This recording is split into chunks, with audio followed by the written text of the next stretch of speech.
तीर्थ भगवत्पादाचार्य गुरुभ्यो नमः। हरिः ओम्। करोतु मम कल्याणं हरिर्हयमुखाभिधः गुरुश्च मध्वनामा मे वरदोऽस्तु निरन्तरम्। चार्वपूर्वपदश्रेणीम् दुर्वाग्गर्वापहारिणीम् सर्वेष्टकारिणीमुर्वीम् कुरुवे सरसभारतीम्। ಹರಿಃ ಓಂ. ವಾದಿರಾಜ ಗುರು ಸಾರ್ವಭೌಮರು 7ನೇ ಸಪ್ತಮ ವಿಲಾಸದಲ್ಲಿ ವಾಯುದೇವರ ಮಧ್ವರೂಪದ ಪರಶುಕ್ಲತ್ವವನ್ನ ನಮಗೆ ಸಮರ್ಥನೆ ಮಾಡಿಕೊಡ್ತಾ ಇದ್ದಾರೆ. ಹಾಗೆ ಸಮರ್ಥನೆ ಮಾಡುವಾಗ ಅನೇಕ ವೇದವಾಕ್ಯ ಋಕ್ಸಂಹಿತಾದಲ್ಲಿ ಅನೇಕ ಕಡೆ ಬಂದಿರುವಂತಹ ವಾಯುದೇವರ ಪರಶುಕ್ಲತ್ವವನ್ನು ನಮಗೆ ಸಮರ್ಥನೆ ಮಾಡ್ತಾ ಇನ್ನೊಂದು ಕಾರಣವನ್ನು ಕೊಡ್ತಾ ಇದ್ದಾರೆ. ಯಾವುದಾ ಇನ್ನೊಂದು ಕಾರಣ ತಿಳಿಸಿಕೊಡ್ತಾರೆ. ಯಾವುದದು? ಮರುದ್ರೂಪೇ ಗುರೌ ಪ್ರೇಮ್ಣ ಹರಿರ್ದ್ವಾರವತಿ ಪುರಾತ್ ನಾನಾ ಸೇವಾತುರಂ ದ್ರಷ್ಟುಕಾಮೋ ದಾಮೋದರ ಪ್ರಭು ಆಯಾದಾಯ ಸಕೃತ್ಸ್ವಾನಾಂ ಇತಿ ಸರ್ವಸ್ಯ ಸಮ್ಮತಂ ಏವಂಚ ಅಚ್ಛಿನ್ನ ಭಕ್ತತ್ವಂ ತತ್ವಂ ಪ್ರತ್ಯಕ್ಷಮಾನತಃ ಸಿದ್ಧಮಾಸೀದ್ ಬುದ್ಧಿಶುದ್ಧಿರಪಿ ಸಿದ್ಧಾ ಗುರೋರ್ಮಮ ಹರಿಶ್ಚ ತತ್ಪೂಜ್ಯಪಾದೋ ಭವತ್ ಸರ್ವಸುರಾಗ್ರಣೀ. ಇನ್ನೊಂದು, ಇಲ್ಲೇ ತನಕ ವೇದಗಳ, ಮಹಾಭಾರತ ರಾಮಾಯಣಗಳ ಪ್ರಮಾಣಗಳನ್ನ ಕೊಟ್ರು. ವಾಯುದೇವರ ಪರಶುಕ್ಲತ್ವದ ವಿಷಯದಲ್ಲಿ ಪ್ರಮಾಣಗಳನ್ನ ಕೊಟ್ಟು ಈಗ ಇನ್ನೊಂದು ಅದ್ಭುತವಾದಂತಹ ಪ್ರಮಾಣ, ಅದು ಪ್ರತ್ಯಕ್ಷ ಪ್ರಮಾಣ. ಎಲ್ಲಕ್ಕಿಂತ ಪ್ರಮಾಣಭೂತವಾದದ್ದು ಪ್ರತ್ಯಕ್ಷ. ನಹಿ ಪ್ರತ್ಯಕ್ಷಂ ಕೇನಾಪಿ ಬಾಧ್ಯಂ ದೃಷ್ಟಂ ಅಂತ ಅನುವ್ಯಾಖ್ಯಾನದಲ್ಲಿ ಆಚಾರ್ಯರು ಹೇಳುವಾಗ ಪ್ರತ್ಯಕ್ಷಕ್ಕೆ ದೊಡ್ಡ ಬಾಧೆಯನ್ನು ಹೇಳಬೇಕಾಗುತ್ತೆ. ಆದ್ದರಿಂದ ಪರಿಶುದ್ಧವಾದ ಪ್ರತ್ಯಕ್ಷ, ಶುದ್ಧ ಪ್ರತ್ಯಕ್ಷಕ್ಕೆ ತೊಂದರೆ ಅನ್ನೋದು ಇರೋದಿಲ್ಲ, ಸಾಮಾನ್ಯವಾಗಿ ಬಾಧೆ ಅನ್ನೋದು ಬರೋದಿಲ್ಲ. ಆದ್ದರಿಂದ ಇಲ್ಲೊಂದು ಪ್ರತ್ಯಕ್ಷ ಪ್ರಮಾಣವನ್ನ ಕೊಡ್ತಾರೆ. ಮರುದ್ರೂಪೇ ಗುರೌ, ವಾಯುದೇವರ ಅವತಾರರಾದ ಮರುತ್ ನಾಮಕರಾದ ಮುಖ್ಯ ಪ್ರಾಣದೇವರ ಅವತಾರಭೂತರಾದ ಗುರುಗಳು ಯಾರು? ಆಚಾರ್ಯರು. ಅವರು ಭಗವಂತನನ್ನ ಸೇವೆ ಮಾಡಬೇಕು ಅಂತ ಅವರಿಗೆ ಬಹಳ ನಾನಾ ಸೇವಾತುರಂ ಅಲ್ವಾ, ನಾನಾ ವಿಧವಾಗಿ ಭಗವಂತನನ್ನ ಸೇವೆ ಮಾಡಬೇಕು, ಅವನ ಆರಾಧನೆ ಮಾಡಬೇಕು ಅಂತ ತುಂಬಾ ಆಸೆಯನ್ನ ಇಟ್ಟುಕೊಂಡಿದ್ದವರು. ಮುಖ್ಯವಾಗಿ ಡೈರೆಕ್ಟ್ ಆಗಿ ದೇವರ ದರ್ಶನವನ್ನ ಮಾಡುವ ಮಹಾಯೋಗ ವಾಯುದೇವರದ್ದಾಗಿದ್ರು ಕೂಡ ಲೋಕಗಳನ್ನು ಉದ್ಧಾರ ಮಾಡಬೇಕಲ್ಲ, ಮೋಕ್ಷಯೋಗ್ಯರಾದಂತಹ ಸಾತ್ವಿಕ ಚೇತನರಿಗೆ, ಸಾತ್ವಿಕ ಜೀವರಿಗೆ ಉದ್ಧಾರದ ದಾರಿ ಅನ್ನೋದನ್ನು ತೋರಿಸ್ಬೇಕಲ್ಲ. ಆ ದಾರಿಯನ್ನ ತೋರಿಸೋದಕ್ಕೆ ಏನ್ ಮಾಡ್ತಾರೆ? ಭಗವಂತನಲ್ಲಿ ಪ್ರಾರ್ಥನೆ ಮಾಡಿದ್ದಾರೆ. ನಿನ್ನ ಅನುಗ್ರಹ ಆಗಬೇಕು ಸ್ವಾಮಿ, ನಿನ್ನ ಅನುಗ್ರಹದಿಂದ ನಿನ್ನ ರೂಪದ ಒಂದು ಪ್ರತಿಮಾ ನನಗೆ ಸಿಗಬೇಕು ಅಂತ ಪ್ರಾರ್ಥನೆ ಮಾಡಿದ್ರು. ಅವರು ಹಾಗೆ ಪ್ರಾರ್ಥನೆ ಮಾಡಿದ್ದಕ್ಕೆ ಭಗವಂತ ಅಸ್ತು ಅಂದಿದ್ದ, ಒಲಿದಿದ್ದ. ಒಲಿದು ಭಗವಂತ ಏನ್ ಮಾಡ್ದ? ದರ್ಶನವನ್ನು ಕೊಟ್ಟ. ಎಲ್ಲಿಂದ ಕೊಟ್ಟ ದರ್ಶನವನ್ನ?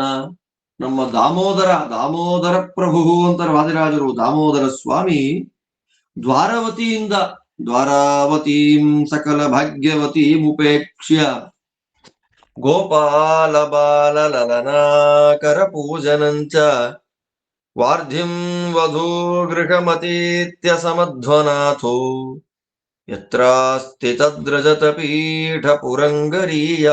ವಾದಿರಾಜರದ್ದೇ ಮಾತು.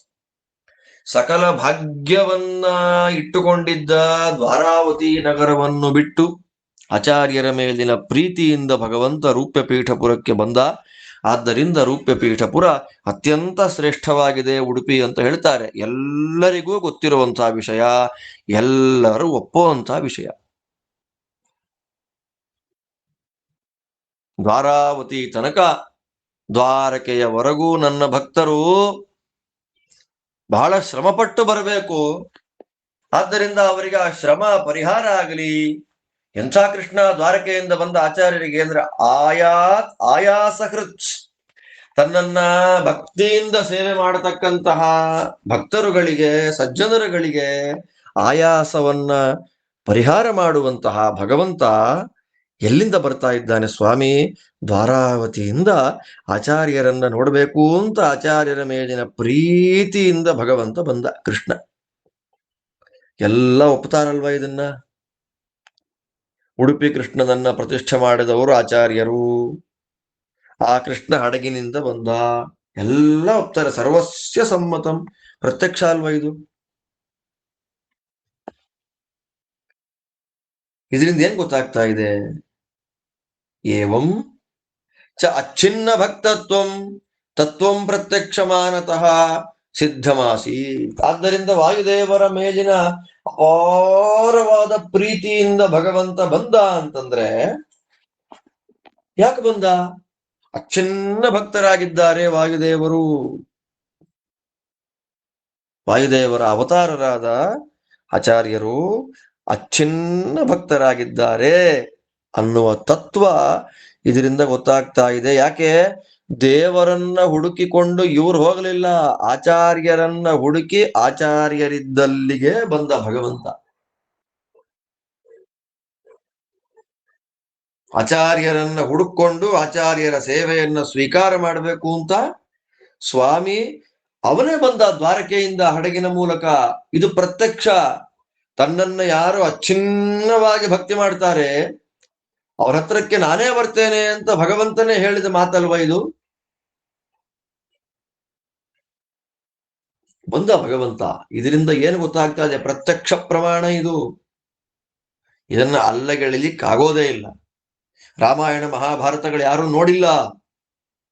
ಆದರೆ ಆಚಾರ್ಯರ ಮೇಲಿನ ಪ್ರೀತಿಯಿಂದ ತಾನೇ ಆಚಾರ್ಯರ ಹತ್ರಕ್ಕೆ ಬಂದ ಉದಾಹರಣೆ 800-900 ವರ್ಷ ಆದ್ಮೇಲೆ ಇವತ್ತಿಗೂ ಪ್ರತ್ಯಕ್ಷವಾಗಿ ನಿಂತಿದೆ. ಇದು ಪ್ರತ್ಯಕ್ಷ ಪ್ರಮಾಣದಿಂದ ಸಿದ್ಧವಾದ ವಿಷಯ. ಇದರಿಂದ ಗೊತ್ತಾಗುವಂಥದ್ದೇನು? ನಮ್ಮ ಆಚಾರ್ಯರು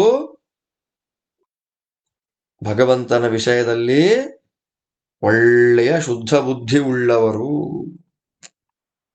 ಹೇಳ್ತಾರೆ ನೋಡ್ರಿ, ಗುರೋರ್ ಮಮ, ನನ್ನ ಗುರುಗಳಾದ ಶ್ರೀಮದ್ ಆನಂದ ತೀರ್ಥ ಭಗವತ್ಪಾದಾಚಾರ್ಯರ ಬುದ್ಧಿ ಭಗವಂತನ ವಿಷಯದಲ್ಲಿ ಪರಮಶುದ್ಧವಾಗಿದೆ. ಅಷ್ಟು ಮಾತ್ರ ಅಲ್ಲ, ಅಂತಹ ಪರಮಶುದ್ಧರಾದ ಆಚಾರ್ಯರ ಪದಕಮಲಗಳ, ಆಚಾರ್ಯರ ಕರಕಮಲಗಳಿಂದ ಸೇವೆಯನ್ನು ಮಾಡಿಸಿಕೊಳ್ಳತಕ್ಕಂತಹ ಕೃಷ್ಣ ಸರ್ವಸುರಾಗ್ರಣಿ ಅನ್ನೋದು ಸಿದ್ಧ ಆಯ್ತು. 2 ವಿಷಯ ಸಿದ್ಧ ಆಯ್ತು ಇದರಲ್ಲಿ. ಒಂದು, ಆಚಾರ್ಯರ ಬುದ್ಧಿ ಶುದ್ಧಿ, ಆಚಾರ್ಯರ ಬುದ್ಧಿ ಭಗವಂತನ ವಿಷಯದಲ್ಲಿ ಪರಮಶುದ್ಧವಾಗಿದೆ ಅನ್ನೋ ತತ್ವ ಗೊತ್ತಾಯಿತು. ಇನ್ನೊಂದು, ಅಂಥ ಭಗವಂತ ಪರಿಶುದ್ಧರಾದ ಆಚಾರ್ಯರ ಕರಕಮಲಗಳಿಂದ ಸೇವೆಯನ್ನ ಸ್ವೀಕಾರ ಮಾಡಿಸಿಕೊಳ್ತಾನೆ. ಆದ್ದರಿಂದ ಶುದ್ಧ ಸ್ವರೂಪರು, ಶುದ್ಧ ಮನಸ್ಸು, ಶುದ್ಧ ಬುದ್ಧಿ ಎಲ್ಲವೂ ಶುದ್ಧವಾಗಿರತಕ್ಕ ಆಚಾರ್ಯರಿಂದ ಸೇವೆ ಸ್ವೀಕಾರ ಮಾಡ್ತಾನೆ ಸ್ವಾಮಿ ಅಂತಂದ್ರೆ ಅವನೆಷ್ಟು ಶುದ್ಧ ಸ್ವರೂಪ. ಆಲೋಚನೆ ಮಾಡ್ರಿ ಅಂತಾರೆ ವಾದಿರಾಜ ಸ್ವಾಮಿ.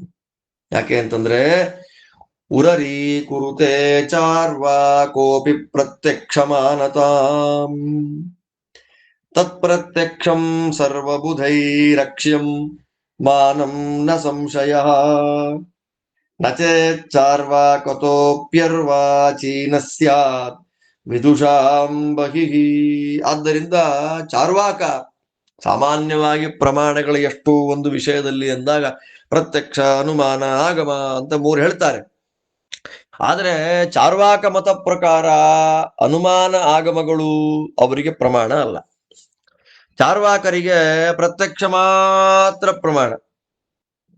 ಆದ್ದರಿಂದ ಎಲ್ಲ ವಿದ್ವಾಂಸರು ಸರ್ವಬುಧೈಹಿ, ಎಲ್ಲ ವಿದ್ವಾಂಸರು ಯಾರಿದ್ದಾರೆ ಅಂತವರು ಪ್ರತ್ಯಕ್ಷ ಪ್ರಾಮಾಣ್ಯವನ್ನ ಉಳಿಸ್ಕೊಳ್ಳೇಬೇಕು. ಆದ್ದರಿಂದ ಪ್ರತಿಯೊಬ್ಬರೂ ಪ್ರತ್ಯಕ್ಷದ ನಿರ್ದುಷ್ಟವಾದ ಪ್ರತ್ಯಕ್ಷವನ್ನ ಪ್ರಮಾಣ ಅಂತ ಒಪ್ತಾರೆ. ನಮಗೆಲ್ಲ ಪ್ರತ್ಯಕ್ಷ ಪ್ರಮಾಣ ಇಲ್ಲ ರೀ. ಯಾರಂತಾರೆ? ಎಂಥ ಪ್ರತ್ಯಕ್ಷ ಅದು? ಶುದ್ಧ ಪ್ರತ್ಯಕ್ಷ, ಯಥಾರ್ಥವಾದ ಪ್ರತ್ಯಕ್ಷ. ಹಗ್ಗವನ್ನ ನೋಡಿ ಹಾವು ಅನ್ನುವಂಥ ಪ್ರತ್ಯಕ್ಷ ಅಲ್ಲ, ಚಿಪ್ಪನ್ನು ನೋಡಿ ಬೆಳ್ಳಿ ಅನ್ನುವಂಥ ಪ್ರತ್ಯಕ್ಷ ಅಲ್ಲ, ಬಿಸಿಲಿನ ಝಳವನ್ನ ನೋಡಿ ನೀರಿದೆ ಅನ್ನುವಂಥ ಪ್ರತ್ಯಕ್ಷ ಅಲ್ಲ, ಭ್ರಮ ಅಲ್ಲ, ಪ್ರಮ ಯಥಾರ್ಥವಾದ ಪ್ರತ್ಯಕ್ಷ ಅದು. ಅದರಿಂದ ಪ್ರತ್ಯಕ್ಷ ಅನ್ನುವ ಶಬ್ದಕ್ಕೆ ಆಚಾರ್ಯರು ಅರ್ಥ ಮಾಡಬೇಕಾದ್ರೆ ನಿರ್ದೋಷೇಂದ್ರಿಯ ಸಂಯೋಗ ಪ್ರತ್ಯಕ್ಷ ಮಿತಿ ಗೀಯತೆ.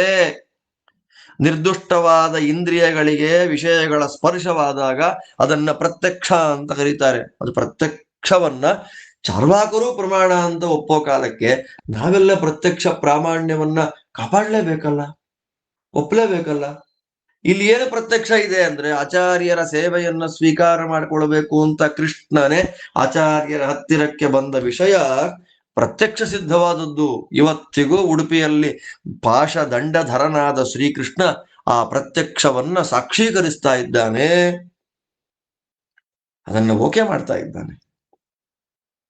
ಇದರಿಂದ ಏನ್ ಗೊತ್ತಾಗ್ತಾ ಇದೆ? ಆಚಾರ್ಯರು ಪರಶುಕ್ಲರು, ಭಗವಂತನ ವಿಷಯದಲ್ಲಿ ಅದನ್ನ ಶುದ್ಧರು. ಆದ್ರೆ ಅಂತಾರೆ ಇವತ್ತಿಗೂ ಕೂಡ ಉಡುಪಿ ಕೃಷ್ಣನನ್ನ ಮಧ್ವಾಚಾರ್ಯ ಪ್ರತಿಷ್ಠೆ ಮಾಡಿದ್ರು ಅಂತ ಒಪ್ಪೋದೇ ಇಲ್ಲ. ಇವತ್ತಲ್ಲ, ವಾದಿರಾಜರ ಕಾಲದಲ್ಲೇ ಇದ್ರಂತೆ. ಅರ್ವಾಚೀನ ಎಲ್ಲ ಒಪ್ಪೋ ಕಾಲಕ್ಕೆ ಇವತ್ತು ಅದನ್ನ ಸ್ಕಂದ ಅಂತ ಕೆಲವರು ಅಂತಾರೆ, ಹುಚ್ಚುಚ್ಚಾಗಿ ಮಾತಾಡ್ತಾರೆ. ಆದ್ದರಿಂದ ವಾದಿರಾಜ ಸ್ವಾಮಿಗಳು ಅಂತಾರೆ ಈಗಿನವರು ಒಪ್ಪಲ್ಲ, ಕೆಲವರು ಇದನ್ನ ಆಧುನಿಕರು. ಅಂಥವರು ಚಾರ್ವಾಕನಿಗಿಂತ ಬಹಿಷ್ಕೃತರವರು ಅಲ್ವಾ? ವಿದ್ವಾಂಸರ ಗುಂಪಿನಲ್ಲಿ ಎಲ್ಲರಿಗಿಂತ ಹೊರಗೆ ಚಾರ್ವಾಕ. ಯಾಕೆ? ಅನುಮಾನವನ್ನ ಆಗಮವನ್ನ ಪ್ರಮಾಣ ಅಂತ ಒಪ್ಪೇ ಇಲ್ಲ. ಹಾಗಿರ್ಬೇಕಾದ್ರೆ ಇವರು ಪ್ರತ್ಯಕ್ಷವನ್ನು ಪ್ರಮಾಣ ಅಂತ ಒಪ್ಪದೇ ಇರತಕ್ಕಂತ ಈಗಿನ ನೂತನರು, ಆಧುನಿಕರು, ಅವರು ಚಾರ್ವಾಕನಿಗಿಂತ ಕೆಳಗಾಗಬೇಕಾಗತ್ತೆ. ಆದ್ದರಿಂದ ಆಚಾರ್ಯರು ಅತ್ಯಂತ ಶುದ್ಧರು, ಪರಮ ಪವಿತ್ರರು ಭಗವಂತನ ವಿಷಯದಲ್ಲಿ. ಯಾಕೆ? ಶ್ರೀಕೃಷ್ಣ ಆಚಾರ್ಯರ ಕೈಯಲ್ಲಿ ಸೇವೆ ಸ್ವೀಕಾರ ಮಾಡಿಕೊಳ್ಬೇಕು ಅಂತ ಪ್ರತ್ಯಕ್ಷನಾಗಿ ತಾನೇ ದ್ವಾರವತಿಯಿಂದ ಉಡುಪಿಗೆ ಬಂದಿದ್ದಾನೆ. ಕೃಷ್ಣ ಪ್ರತಿಷ್ಠಾಂ ಯಶ್ಚಕ್ರೆ ಚಕ್ರೇ ಶಿಷ್ಯಾನ್ನವಾನ್ನವ ವಿಸ್ತಾರಯಾಮಾಸ ಭೂಮೌ ತತ್ವಂ ತತ್ವವಿದಗ್ರಣೀ. ಕೃಷ್ಣ ಪ್ರತಿಷ್ಠಾಂ ಯಶ್ಚಕ್ರೆ ನನ್ವನನ್ಯ ಶರಣಾತ್ಮನಾಂ ಸತಾಂ ಸಿದ್ಧಿ ವಿಘ್ನ ಮುಖದೋಷ ಭೇಷಜಂ ಐಚ್ಛದಚ್ಚಲ ದಯೋದಯಾದಯಂ ರೂಪ್ಯ ಪೀಠ ಪುರಗ.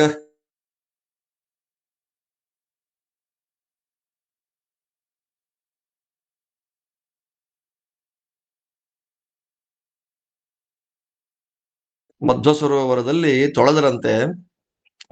ತೊಳೆದ ಮೇಲೆ ಅದನ್ನ ಆಚಾರ್ಯರ ಮುಟ್ಟಿದ್ರಲ್ಲ, ಆಚಾರ್ಯರ ಕರಸ್ಪರ್ಶದಿಂದ ಭಗವಂತನ ಅನಂತ ಸನ್ನಿಧಾನ ಅಭಿವ್ಯಕ್ತಿ ಆಯಿತು. ಎತ್ತಲಿಕ್ಕಾಗಲೇ ಇಲ್ಲ. 30 ಜನ ಯುವಕರು ಆ ಪ್ರತಿಮೆಯನ್ನ ಎತ್ತಲಿಕ್ಕೆ ಪ್ರಯತ್ನ ಪಟ್ಟರು, ಎತ್ತಲಿಕ್ಕಾಗದೇ ಇದ್ದಾಗ ಶ್ರೀಮದ್ ಆಚಾರ್ಯರು ಮಗುವಿನಂತೆ ಎತ್ತು ತಂದು ಮಠದಲ್ಲಿ ಪ್ರತಿಷ್ಠಾಪನೆ ಮಾಡಿದ್ರು. ಸ್ಪರ್ಶನಾತ್ ಭಗವತೋತಿ ಪಾವನಾತ್ ಸನ್ನಿಧಾನ ಪದತಾಂಗತಾಂ ಹರೇ ತ್ರಿಂಶದುದ್ಯತನರೈರ್ ಸುದುರ್ಧರಾಂ ಲೀಲಯಾ ನಯದಿ ಮಾಮಸೌ ಮಠಂ ಅಂತ ಸ್ಪಷ್ಟವಾಗಿ ಮಧ್ವವಿಜಯ ಉಲ್ಲೇಖ ಮಾಡ್ತಾ ಇದೆ. ಆ ಮಧ್ವವಿಜಯದಲ್ಲಿ ಹೇಳಿದ ವಿಷಯವನ್ನ ವಾದಿರಾಜ ಸ್ವಾಮಿಗಳು ಇನ್ನೂ ವಿಸ್ತಾರವಾಗಿ ತೀರ್ಥ ಪ್ರಬಂಧಾದಿಗಳಲ್ಲಿ ಹೇಳ್ತಾರೆ. ಅಲ್ಲಿ ಹೇಳಿದ ವಿಷಯವನ್ನ ರಘುವರ್ಯ ತೀರ್ಥರು ಅಂತ ಪಲಿಮಾರು ಮಠದ ಸ್ವಾಮಿಗಳು ಪ್ರಮೇಯ ನವಮಾಲಿಕಕ್ಕೆ ಅದ್ಭುತವಾದಂತಹ ವ್ಯಾಖ್ಯಾನ ಬರೆದಿದ್ದಾರೆ, ಸೌರಭ ಪ್ರಕಾಶಿಕ ಅಂತ. ಅದರಲ್ಲಿ ಕೃಷ್ಣ ಕಥೆಗೆ ಸಂಬಂಧಪಟ್ಟ ರೂಪಪೀಠ ಮಹಾತ್ಮ್ಯದ ಎಲ್ಲ ಶ್ಲೋಕಗಳನ್ನು ಹಾಕ್ತಾರೆ. ಇದು ಪ್ರತ್ಯಕ್ಷ.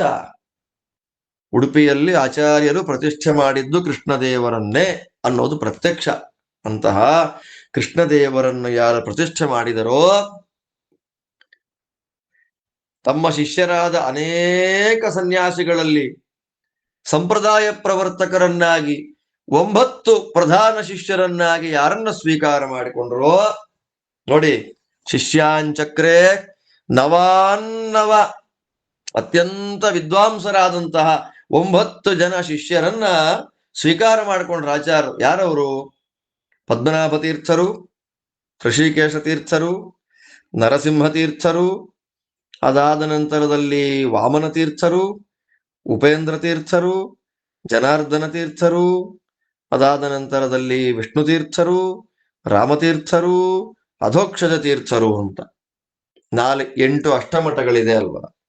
ಅಷ್ಟಮಠಗಳಲ್ಲಿ ಋಷಿಕೇಶ ತೀರ್ಥರು ಪಲಿಮಾರು ಮಠ, ನರಸಿಂಹ ತೀರ್ಥರು ಅವರನ್ನೇ ನರಹರಿ ತೀರ್ಥಾಹ ಅಭ್ಯಸ್ತೋಪೇಂದ್ರ ನಾಮಕ, ಇದ್ರು ನರಸಿಂಹ ಪದಾಧಾರಾಹ ಅಂತ ಹೇಳಬೇಕಾದ್ರೆ ನರಹರಿ ತೀರ್ಥಾಹ ಇತ್ಯರ್ಥಃ ಅಂತ ನಾರಾಯಣ ಪಂಡಿತಾಚಾರ್ಯರೇ ಭಾವಪ್ರಕಾಶಿಕಾದಲ್ಲಿ ವ್ಯಾಖ್ಯಾನ ಮಾಡಿದ್ದಾರೆ. ಆದ್ದರಿಂದ ನರಹರಿ ತೀರ್ಥರು ಅಥವಾ ನರಸಿಂಹ ತೀರ್ಥರು ಅದಮಾರು ಮಠ, ಕೃಷ್ಣಾಪುರ ಮಠ ಜನಾರ್ದನ ತೀರ್ಥರು, ಪುತ್ತಿಗೆ ಮಠ ಉಪೇಂದ್ರ ತೀರ್ಥರು, ಶಿರೂರು ಮಠ ವಾಮನ ತೀರ್ಥರು, ಸೋದೆ ಮಠ ವಾದಿರಾಜ ಸ್ವಾಮಿಗಳವರ ಮಠ ಶ್ರೀ ವಿಷ್ಣು ತೀರ್ಥರು, ಅದಾದ ನಂತರದಲ್ಲಿ ಕಾಣಿಯೂರು ಮಠ ರಾಮತೀರ್ಥರು, ಪೇಜಾವರ ಮಠ ಅಧೋಕ್ಷಜ ತೀರ್ಥರು. ಈ 8 ಉಡುಪಿಯ ಯತಿಶ್ರೇಷ್ಠರುಗಳು. ಅದಾದ ಮೇಲೆ ಪದ್ಮನಾಭ ತೀರ್ಥರು, ಕರ್ನಾಟಕ ಪೂರ್ವ ಸಜ್ಜನ ಗುರು, ನಮ್ಮೆಲ್ಲರಿಗೂ ಮೂಲ ಗುರುಗಳಾಗಿ ನಿಂತ ಪದ್ಮನಾಭ ತೀರ್ಥರು. ಇಲ್ಲಿ ಮಾಧವ ತೀರ್ಥರ ಮತ್ತು ಅಕ್ಷೋಭ್ಯ ತೀರ್ಥರ ಉಲ್ಲೇಖ ಇಲ್ಲ. ಮಧ್ವವಿಜಯದಲ್ಲೂ ಕೂಡ ಮಾಧವ ತೀರ್ಥರ ಅಕ್ಷೋಭ್ಯ ತೀರ್ಥರ ಉಲ್ಲೇಖ ಇಲ್ಲ. ಈ 9 ಪ್ರಧಾನ ಶಿಷ್ಯರ ಬಗ್ಗೆ ಮಾತ್ರ ಉಲ್ಲೇಖ. ಆದ್ರೆ ನಮ್ಮ ಘಟ್ಟದ ಮೇಲಿನ ಸಂಪ್ರದಾಯದಲ್ಲಿ ಮಾಧವ ತೀರ್ಥರನ್ನ ಮತ್ತು ಅಕ್ಷೋಭ್ಯ ತೀರ್ಥರನ್ನ ಆಚಾರ್ಯರ ಶಿಷ್ಯರು ಅಂತ ಒಪ್ತಾರೆ. ಬಟ್ ಅದಕ್ಕೆ ಮೂಲ ಗ್ರಂಥಗಳಲ್ಲಿ ಪ್ರಮಾಣ ಸಿಗೋದಿಲ್ಲ, ವಾದಿರಾಜರು ಹೇಳಿಲ್ಲ. ಮತ್ತು ಇನ್ನೊಂದು, ಇಲ್ಲಿ ಮಾತ್ರ ಅಲ್ಲ, ಮಧ್ವಾಚಾರ್ಯರ ಶಿಷ್ಯರುಗಳನ್ನ ಸ್ತೋತ್ರ ಮಾಡುವಂತಹ ಒಂದು ಕೃತಿಯನ್ನ ರಾಜರು ಬರೆದಿದ್ದಾರೆ.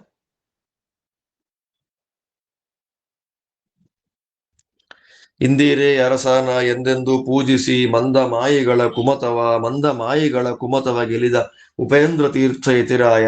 ಎಲ್ಲರನ್ನು ಕೊನೆಗೆ ಪದ್ಮನಾಭ ತೀರ್ಥರ ಸ್ತೋತ್ರ ಮಾಡಬೇಕಾದ್ರೆ ಮಧ್ವ ಕಿಂಕರರಾದ ಪದ್ಮನಾಭಾರ್ಯರ ವಿದ್ಯಾವೈಭವಗಳ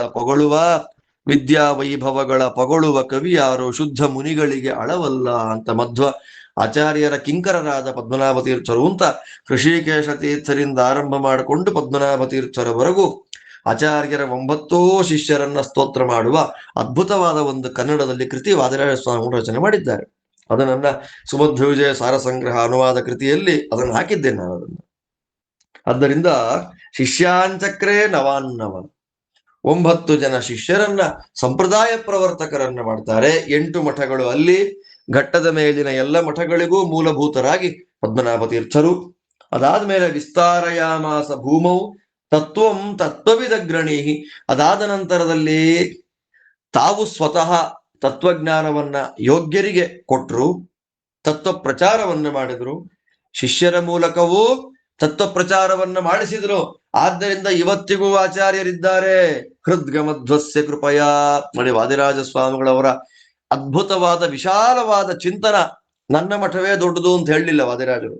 ಹೃದ್ಗಮಧ್ವಸ್ಯ ಕೃಪಯ ತಚ್ಚಿಷ್ಯಾಣಾಂ ಪರಂಪರಾ ಪರಾಭಾವ್ಯ ಪರಾನ್ ಸರ್ವಾನ್ ದೂರೀಕೃತ್ಯ ದುರಾಗಮಾನ್ ಅದ್ಯಾಪಿ ಶಾಸ್ತಿ ಸತ್ತತ್ವಂ ಮಧ್ವೋಸೌ ಜಯತೇತರಾಂ. ಹೃದ್ಗಮಧ್ವಸ್ಯ ಕೃಪಯ ಆ 9 ಜನ ಪ್ರಧಾನ ಶಿಷ್ಯರು ಅಂತೇನಿದ್ದಾರೆ, ಆ 9 ಜನ ಶಿಷ್ಯರ ಪರಂಪರೆಯಲ್ಲಿ ವಿಶೇಷವಾಗಿ ತತ್ವಪ್ರಚಾರ, ದುರ್ವಾದಿಗಳನ್ನ ವಾದಗಳಲ್ಲಿ ಗೆಲ್ಲೋದು, ದುಶಾಸ್ತ್ರಗಳನ್ನ ಖಂಡನೆ ಮಾಡುವಂಥದ್ದು, ಪರಾಭಾವ್ಯ ಪರಾನ್ ಸರ್ವಾನ್ ದುರ್ವಾದಿಗಳನ್ನ ಗೆಲ್ಲೋದು, ದುರಾಗಮಗಳ ಖಂಡನೆ ಮಾಡೋದು, ಸಾತ್ವಿಕ ಜನಗಳಿಗೆ ಶುದ್ಧವಾದ ತತ್ವವನ್ನ ಬೋಧನೆ ಮಾಡೋದು. ಈ 3 ಕೆಲಸವನ್ನ ಯಾರು ಮಾಡ್ತಾ ಇದ್ದಾರೆ ಅಂದ್ರೆ ಆ ಎಲ್ಲ ಯತಿ ಪರಂಪರೆಗಳ ಯತಿಗಳ ಒಳಗೆ ಇರುವ ಶ್ರೀಮದಾಚಾರ್ಯರು ಮಾಡ್ತಾ ಇದ್ದಾರೆ. ಹೃದ್ಗಮಧ್ವಸ್ಯ ಕೃಪಯ. ಯುಕ್ತಿ ಮಲ್ಲಿಕಾದಲ್ಲಿ ಮತ್ತೊಂದು ಮಾತಂತಾರೆ, ನಮಗೆ ಮುದ್ರಾಧಾರಣೆಯನ್ನ ಮಾಡತಕ್ಕಂತಹ ವ್ಯಕ್ತಿಗಳು ಆಚಾರ್ಯರು ಯತಿಗಳ ಒಳಗಿದ್ದು ಅನ್ನುವಂತಹ ಅನುಸಂಧಾನವನ್ನು ವಾದಿರಾಜರು ಯುಕ್ತಿಮಲ್ಲಿಕಾದಲ್ಲಿ ಕೊಡ್ತಾರೆ. ಈ ಎಲ್ಲ ಕಾರಣಗಳಿಂದ ಇವತ್ತಿಗೂ ಕೂಡ ಆಚಾರ್ಯರು ಜಯಶೀಲರಾಗೇ ಇದ್ದಾರೆ. ಇವತ್ತಿಗೂ ಆಚಾರ್ಯರಿಗೆ ಪರಾಭವ ಅಂತನ್ನೋದಾಗಿಲ್ಲ. ಯಾಕೆ? ಅವರ ಶಿಷ್ಯ ಪರಂಪರೆಯಲ್ಲಿ ಬಂದ ಅನೇಕ ಮಹಾನುಭಾವರುಗಳು ಯೋಗ್ಯರಿಗೆ ಪಾಠ ಪ್ರವಚನ ಮಾಡ್ತಾ, ದುರ್ಮತಗಳನ್ನ ಖಂಡನೆ ಮಾಡ್ತಾ, ದುರ್ವಾದಿಗಳನ್ನ ಪರಾಭವಗೊಳಿಸ್ತಾ ಆಚಾರ್ಯರ ಸತ್ಸಿದ್ಧಾಂತವನ್ನ ಯೋಗ್ಯರಿಗೆ ಪಾಠ ಪ್ರವಚನದಲ್ಲಿ ಇಟ್ಟಿದ್ದಾರೆ. ಆದ್ದರಿಂದ ಅವರೆಲ್ಲರ ಹೃದಯದಲ್ಲಿದ್ದು ಆ ಕೆಲಸಗಳನ್ನ ಮಾಡ್ತಾ ಇರತಕ್ಕಂಥವರು ಆಚಾರ್ಯರೇ. ಹೃದಯದಲ್ಲಿರೋದು ಮಾತ್ರ ಅಲ್ಲ, ಇನ್ನೆಲ್ಲಿದ್ದಾರೆ? ಬದರಿಯಲ್ಲೂ ಇದ್ದಾರೆ. ಶರಚ್ಛತೆ ವ್ಯತೀತೇತು ದೇವಾನಾಮಾಜ್ಞಯ ಪ್ರಭೋ ಏಕತಾ ಮೂಲ ರೂಪೇಣ ಲೋಕೆ ಸ್ವೀಯೇ ಗಮಿಷ್ಯತಿ. ಎಷ್ಟು ವರ್ಷ ಇರ್ತಾರೆ? ದೇವತೆಗಳ 100 ವರ್ಷಗಳು, 36,000 ವರ್ಷ ಬದರಿಕಾಶ್ರಮದಲ್ಲಿ ಆಚಾರ್ಯ ಇರ್ತಾರೆ. 36,000 ವರ್ಷ ಇರ್ತಾರೆ. ಅದಾದ್ಮೇಲೆ ಭಗವಂತನ ಆದೇಶದಂತೆ ಮೂಲರೂಪ ಸತ್ಯಲೋಕದಲ್ಲಿರುವಂತಹ ತಮ್ಮ ಮೂಲ ರೂಪಕ್ಕೆ ಐಕ್ಯ ಆಗಿಬಿಡ್ತಾರೆ. ಅಂದ್ರೆ ಆಚಾರ್ಯರ ರೂಪ ಎಷ್ಟು ವರ್ಷ ಇರುತ್ತೆ ಲೋಕದಲ್ಲಿ ಅಂದ್ರೆ 36,000 ವರ್ಷ ಇರುತ್ತೆ. ಇವಾಗ ಎಷ್ಟು ವರ್ಷ ಆಗಿದೆ? 850 ವರ್ಷ ಆಗಿದೆ ಅಷ್ಟೆ. ಇನ್ನೆಷ್ಟು ವರ್ಷ ಇರ್ತಾರೆ ಆಚಾರ್ಯ? ಆದ್ರಿಂದ ಈ ಕಾಲದಲ್ಲಿ ನೋಡಿ, ಕಲಿಯುಗದಲ್ಲಿ ಇನ್ನೊಂದು 36,000 ವರ್ಷ ಆದ್ಮೇಲೆ ನಾವು ಹುಟ್ಟಿದ್ರೆ ನಮ್ ಕಥೆ ಏನಾಗ್ಬೇಕಾಗಿತ್ತು? ಈ ಹುಟ್ಟಿದ್ದೇವೆ. ಆಚಾರ್ಯರು ಬದರಿಕಾಶ್ರಮದಲ್ಲಿ ಇದ್ದಾರೆ, ಊರ್ಧ್ವ ಬದರಿಯಲ್ಲಿ. ಹೇಳು, ಅದ್ಯಾಪಿ ಬದರಿ ಶೈಲೆ ಬದರಿ ಷಂಡಮಂಡಿತೆ ಅಂತ ವಾದರಾಜರನ್ನೇ ಹೇಳಿದ್ರು ವಾಕ್ಯ. ಅದನ್ನು ಆಚಾರ್ಯರು ಇನ್ನೂ ಬದರಿಯಲ್ಲಿರುವ ಕಾಲದಲ್ಲೇ ವೈಷ್ಣವರಾಗಿ ಮಾಧ್ವರಾಗಿ ಹುಟ್ಟಿ ಆಚಾರ್ಯರ ಗ್ರಂಥಗಳನ್ನು ಅಧ್ಯಯನ ಮಾಡ್ತೇವೆ. ಆಚಾರ್ಯರು ತೋರಿಸಿಕೊಟ್ಟ ಕ್ರಮದಲ್ಲಿ ಭಾರತ ಭಾಗವತಗಳನ್ನ ಅರ್ಥ ತಿಳ್ಕೊಳ್ಳುವಂತಹ ಪ್ರಯತ್ನ ಮಾಡ್ತಾ ಇದ್ದೇವೆ ಅಂದ್ರೆ ನಮ್ಮ ಪುಣ್ಯ ಎಷ್ಟು ದೊಡ್ಡದು ಅಂತ ಆಲೋಚನೆ ಮಾಡ್ರಿ. ರಾಜರು ಲೆಕ್ಕ ಕೊಡ್ತಾರೆ, 36,000 ವರ್ಷ ಇರ್ತಾರೆ. 36,000 ವರ್ಷ ದೇವತೆಗಳಿಗೆ 100 ವರ್ಷ ಲೆಕ್ಕ. ಅಷ್ಟು ಆದ್ಮೇಲೆ ಭಗವದ್ ಆದೇಶದಂತೆ ಅವರು ಮಧ್ವರೂಪ ಉಪಸಂಹಾರ ಆಗುತ್ತೆ. ಮಧ್ವರೂಪ ಪರಿಸಮಾಪ್ತಿ, ಮಧ್ವರೂಪ ಅನ್ನೋದು ಮುಗ್ದೋಗುತ್ತೆ. ಅದಾದ್ಮೇಲೆ ತತ್ವ ಪ್ರಚಾರವನ್ನು ಮಾಡತಕ್ಕಂಥವ್ರು ಯಾರು ಅಂದ್ರೆ ಹೇಳ್ತಾರೆ, ಸ್ವಾನುಜಂ ವಿಷ್ಣು ತೀರ್ಥಂಚ ತಪಸಾಧೂತ ಕಲ್ಮಷಂ ಪ್ರೇಷಯಿಷ್ಯತಿ ಸತ್ತತ್ವ ಕಥನಾಯ ಕಲೌ ಕಿಲ. ತನ್ನ ತಮ್ಮ ಮಧ್ವಾನುಜಾಚಾರ್ಯರು ಅಂತ ಕರೀತಾರೆ. ಮಧ್ವಾನುಜೇ ಮಧ್ವನಾಥೋ ಮಧ್ವಾನುಜ ಅಂತ ಪಂಡಿತಾಚಾರ್ಯರ ಪ್ರಯೋಗ. ಯಸ್ ಸಾಕ್ಷಾದನುಜ ಶಮಾದಿ ಸುಗುಣ ಶ್ರೀ ವಿಷ್ಣು ತೀರ್ಥಾಹ್ವಯ ಅಂತ ಋಷಿಕೇಶ ತೀರ್ಥ ಶ್ರೀಪಾದಂಗಳವರ ಪ್ರಯೋಗ. ಅಂದ್ರೆ ಆಚಾರ್ಯರ ಕಾಲದಲ್ಲೇ ಇದ್ದ ಇಬ್ಬರು ಮಹಾನುಭಾವರು ವಿಷ್ಣು ತೀರ್ಥರನ್ನ ಮಧ್ವಾನುಜರು ಅಂತ ಕರೆದಿದ್ದಾರೆ. ಸ್ವಾನುಜಂ ತನ್ನ ತಮ್ಮಂದಿರಾದಂತಹ ವಿಷ್ಣು ತೀರ್ಥಂ, ವಿಷ್ಣು ತೀರ್ಥಾಚಾರ್ಯರನ್ನ ಅವರೆಲ್ಲಿದ್ದಾರೆ? ಆರುರೋಹ ದುರಾರೋಹಂ ಹರಿಶ್ಚಂದ್ರ ಮಹೀಧರಂ ಅಲ್ವಾ? ಹರಿಶ್ಚಂದ್ರ ಪರ್ವತವನ್ನ ಏರಿಬಿಟ್ರು ಅಂತ ಮಧ್ವ ವಿಜಯದಲ್ಲಿ ಅವರ ಚರಿತ್ರೆಯನ್ನು ಮುಗಿಸಿಬಿಡ್ತಾರೆ.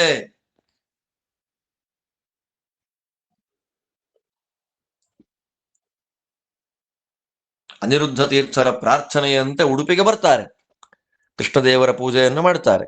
ಆಗ ಜನಗಳೆಲ್ಲ ಮಧ್ವಾಚಾರ್ಯರೇ ಬಂದ್ರು ಅನ್ನುವಂತೆ ಯಾಕೆ ಒಂದೇ ಥರ ಇದ್ದಾರೆ. ಎಲ್ಲರಿಗೂ ಅನುಗ್ರಹ ಮಾಡಿ ಕೃಷ್ಣದೇವರನ್ನ ಮನಸಾ ಪೂಜೆ ಮಾಡಿ ವ್ಯಾಸತೀರ್ಥರು ಅಥವಾ ವೇದವ್ಯಾಸ ತೀರ್ಥರನ್ನ ಕೃಷ್ಣ ಪೂಜೆಗಾಗಿ ನೇಮಿಸಿ ಅವರಿಗೆ ಭುವರಾಹ ದೇವರ ಪ್ರತಿಮೆಯನ್ನು ಕೊಟ್ಟು ಮತ್ತೆ ಸುಬ್ರಹ್ಮಣ್ಯಕ್ಕೆ ಬಂದು ಅನಿರುದ್ಧ ತೀರ್ಥರನ್ನ ಸುಬ್ರಹ್ಮಣ್ಯ ಮಠದಲ್ಲಿ ಸ್ಥಾಪನೆ ಮಾಡಿ ಅಲ್ಲಿ 6 ವ್ಯಾಸಮುಷ್ಟಿಗಳಿರುವ ಸಂಪುಟ ನರಸಿಂಹದೇವರನ್ನ ಕೊಟ್ಟು ಹರಿಶ್ಚಂದ್ರ ಪರ್ವತ ಹತ್ತು ಬಿಟ್ರು.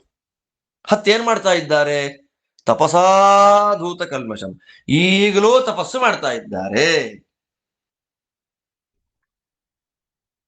ಅಂತಹವರು ಆಚಾರ್ಯರ ಸನ್ಮತ ತಿರೋಹಿತವಾಗತ್ತೆ.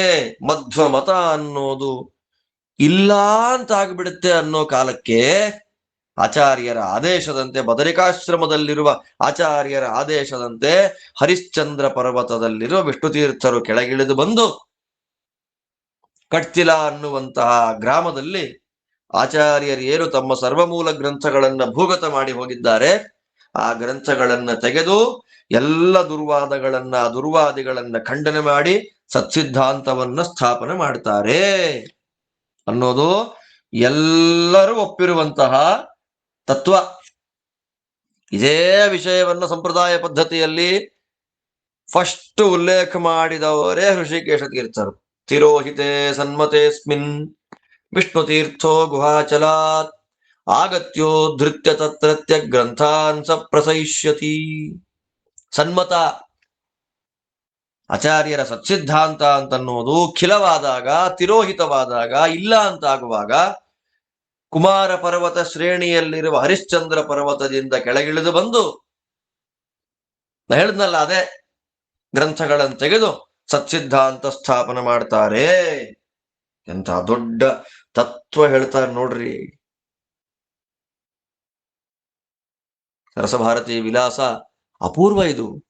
ಈ ವಿಷಯಗಳೆಲ್ಲ ಬೇರೆ ಗ್ರಂಥದಲ್ಲಿ ನಮಗೆ ಸಿಗಲ್ಲ. ರಾಜರು ಹೇಳ್ತಾರೆ, ಸ್ವಚ್ಛಂದ ಮೃತ್ಯುತಾ ವ್ಯಾಸ ಕೃಪಯಾಸ್ತ್ಯುಭಯೋಸ್ತಯೋ ಏವಂ ಹರಿಕೃಪಾ ಪಾತ್ರೀ ಭೂತಸ್ಸೋಯಂ ಗುರುರ್ಮಮ ಮರುದೇವನ ಸಂದೇಹ ಪರೇ ತತ್ವೇ ಹರೌ ಸದಾ ಶುದ್ಧ ಬುದ್ಧಿತ್ವತಃ ಶುಕ್ಲೋಪ್ಯಾಸೀದಾಸೀಕೃತ ಮರಹ. ವೇದವ್ಯಾಸ ದೇವರ ಅಪಾರವಾದ ಕೃಪೆಯಿಂದ ಆಚಾರ್ಯರಿಗೆ, ವಿಷ್ಣುತೀರ್ಥಾಚಾರ್ಯರಿಗೆ ಸ್ವಚ್ಛಂದ ಮರಣ, ಇಚ್ಛಾ ಮರಣ, ಇಷ್ಟ ಬಂದಾಗ ದೇಹವನ್ನು ಬಿಡುವಂತಹ ಶಕ್ತಿ ಇದೆ.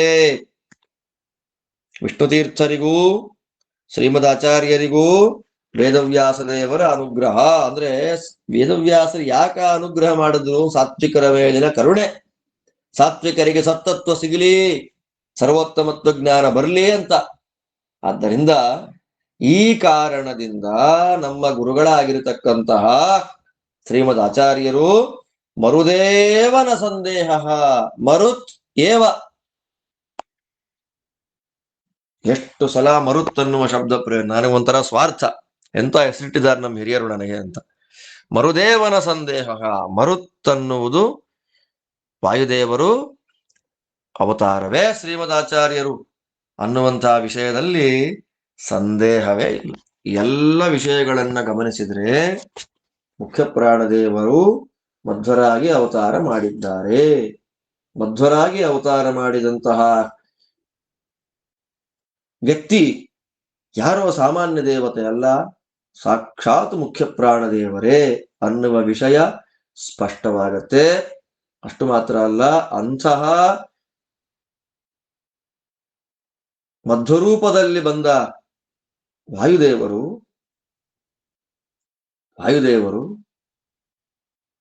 ಎಲ್ಲ ದೇವತೆಗಳನ್ನ ತಮ್ಮ ದಾಸರನ್ನಾಗಿ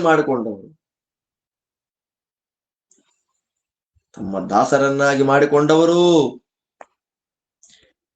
ಕಿಂಕರ ಶಂಕರಾದ್ಯಾಹ ಅಂತ ವಾಯುಸ್ತುತಿಯಲ್ಲಿ ಬಂದ ಮಾತು. ಸಕಲ ದೇವತೆಗಳು ಇವರ ದಾಸರೇ.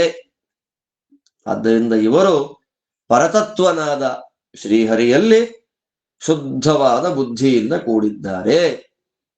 ಆದ್ದರಿಂದ ವಾಯುದೇವರ ಮಧ್ವರೂಪದ ಚರಿತ್ರೆಯನ್ನೂ ನಾವು ನೋಡಿದಾಗ ಗೊತ್ತಾಗೋದೇನು? ಅವರು ಪರಶುಕ್ಲರು, ಸಂಶಯವೇ ಬೇಡ. ಮೂಲ ರೂಪದಲ್ಲಿ, ಹನುಮದ್ ರೂಪದಲ್ಲಿ, ಭೀಮರೂಪದಲ್ಲಿ, ಮಧ್ವರೂಪದಲ್ಲಿ, ಇಷ್ಟೂ ರೂಪಗಳಲ್ಲಿ ವಾಯುದೇವರು ಶುದ್ಧರೇ ಇದ್ದಾರೆ, ತಲೆ ಕೆಡಿಸ್ಕೊಳ್ಳೋ ಹಾಗಿಲ್ಲ ಎಂಬುದಾಗಿ ವಾದಿರಾಜ ಸ್ವಾಮಿಗಳವರು ಮರುತ್ಪ್ರಿಯ ವಿಲಾಸದಲ್ಲಿ ವಾಯುದೇವರ ಅಪಾರವಾದ ಮಧ್ವರೂಪದ ವೈಭವಗಳನ್ನು ತೋರಿಸ್ಕೊಡ್ತಾರೆ. ಅಲ್ಲಿಂದ ಇನ್ನು ಮುಂದಕ್ಕೆ ವೇದಗಳಲ್ಲಿ ಬಂದಂತಹ ತ್ವಮೇವ ಪ್ರತ್ಯಕ್ಷಂ ಬ್ರಹ್ಮಾಸಿ ನಮಸ್ತೆ ವಾಯು ಇತ್ಯಾದಿಯಾಗಿ ಶ್ರುತಿಯಲ್ಲಿ ಏನು ಬಂದಿದೆ ವಾಯುದೇವರ ಪರಮಾದ್ಭುತವಾದ ಸ್ತೋತ್ರ, ಅದನ್ನು ಕೂಡ ನಮಗಿಲ್ಲಿ ತೋರಿಸಿಕೊಟ್ಟು, ಅದಾದ ಮೇಲೆ 8ನೆಯ ವಿಲಾಸ, 4ನೇ ಮರುತ್ಪ್ರಿಯ ವಿಲಾಸದಲ್ಲಿ 5 ಉಪನಿಷತ್ತುಗಳಲ್ಲಿ ಬಂದಂತಹ ಜೀವೋತ್ತಮತ್ವ, ಪರಶುಕ್ಲತ್ವ ಸಮರ್ಥನೆಯನ್ನ ಮಾಡಿ ಪರಮಾದ್ಭುತವಾದ ಜ್ಞಾನವನ್ನ ಪರಶುಕ್ಲರ ಬಗ್ಗೆ ನಮಗೆ ಕೊಡ್ತಾರೆ. ಅದಾದ್ಮೇಲೆ 9, 10, 11, 12ನೇ ವಿಲಾಸಗಳಲ್ಲಿ ಗರುಡಶೇಷ ರುದ್ರಾದಿಗಳ, ಇಂದ್ರಾದಿಗಳ ಮೂಲ ರೂಪ ಮತ್ತು ಅವತಾರ ರೂಪಗಳಲ್ಲಿ ಭಗವಂತನ ವಿಷಯದಲ್ಲಿ ಅವರು ವಾಯುದೇವರಂತೆ ಪರಶುಕ್ಲರಲ್ಲ ಅನ್ನೋದು ಸಮರ್ಥನೆ ಮಾಡಿ ಈ ಗ್ರಂಥವನ್ನ ಭಾರತೀಶ ವಿಜಯ ಅಂತ ಹೆಸರಿಟ್ಟು ಭಗವಂತನಿಗೆ ಸಮರ್ಪಣೆ ಮಾಡ್ತಾರೆ. ಆ ಎಲ್ಲ ಭಾಗವನ್ನು ಕೂಡ ಇನ್ನು ಮುಂದಿನ ಪಾಠಗಳಲ್ಲಿ ಅನುಸಂಧಾನ ಮಾಡೋಣ ಅಂತ ಹೇಳ್ತಾ ಇವತ್ತಿನ ಸರಸ ಭಾರತೀಯ ಚಿಂತನೆಯನ್ನ ಮಧ್ವ ವಿಜಯದ ಚರಿತ್ರೆಯ ಶ್ರವಣದೊಂದಿಗೆ ಮುಗಿಸ್ತಾ ಇದ್ದೇನೆ. ಮತ್ತು ನಾಳೆ ವೇದೋಕ್ತವಾದ ವಾಯುದೇವರ ಮಹಿಮೆಗಳನ್ನು ಶ್ರವಣ ಮಾಡೋಣ ಅಂತ ಹೇಳ್ತಾ ನಿಮ್ಮೆಲ್ಲರಿಗೂ ಭಗವಂತ ಒಳ್ಳೇದು ಮಾಡಲಿ. ಶ್ರೀಕೃಷ್ಣಾರ್ಪಣಮಸ್ತು.